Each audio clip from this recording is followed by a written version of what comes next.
মাসের যদি একবার রোজা রাখেন, এক মাস এই রোজা আল্লাহর কাছে পৌঁছানো হবে না।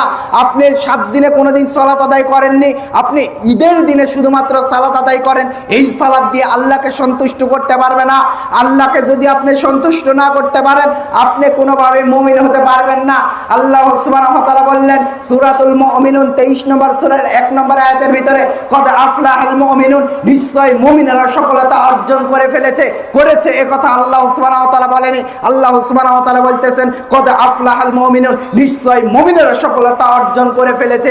আল্লাযীনা হুম ফি সালাতিহিম খাশিউন, নিশ্চয় মুমিনেরা সালাতের দ্বারা সফলতা অর্জন করে ফেলেছে। আপনি কোনোদিন সালাত আদায় করেন না, আপনি কোনোভাবে সালাত আদায় করেন না, আপনি কি করে মুমিন হতে পারেন? আপনি যদি সালাত আদায় করতেন আর আল্লাহকে যদি ভয় করতেন, তাহলে আল্লাহ সুবহানাহু ওয়া তাআলা আপনার উপরে সন্তুষ্ট হতো আর সন্তুষ্ট হয়ে আপনাকে জান্নাত দান করত। কিন্তু আপনি এমন কোন আমল করেননি যে আল্লাহকে সন্তুষ্ট করতে পারবেন। উপস্থিত বৈঠকের মহতারাম হাজিরিন, এখানে আপনি সারা দিন সারা রাত যদি ওয়াজ শুনেন, বয়ান অনেক শুনবেন। কারণ আমাদের চাচাজি, আমি তাকে চাচাজি বলে ডাকি, আজকেও ডাকি চাচাজি বলে, সেটা হলো আপনাদের আলমগীর হোসেন সাহেব, আলমগীর হোসেন সিরাজগঞ্জের। ইনি এত নরম ভদ্র এবং এত নরম মানুষ, আপনাকে কি দিয়ে বোঝাবো, ইনি গুলির বেগে কথা বলে, গুলি চলে, গুলি।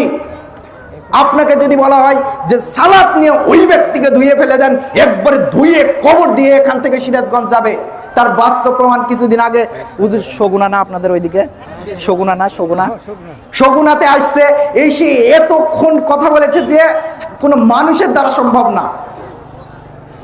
রাত্রি প্রায় 1টা পর্যন্ত কথা বলেছে, 1টা পার করে দিয়েছে মনে হয়, 10টার সময় উঠে উনি গুলি মারবার কথা বলে। ওই ব্যক্তি এমন ভাবে যে আপনার কাছে বয়ান করবে এই নামাজ নিয়ে, আপনার মনে হবে আমি দুনিয়াতে বেঁচে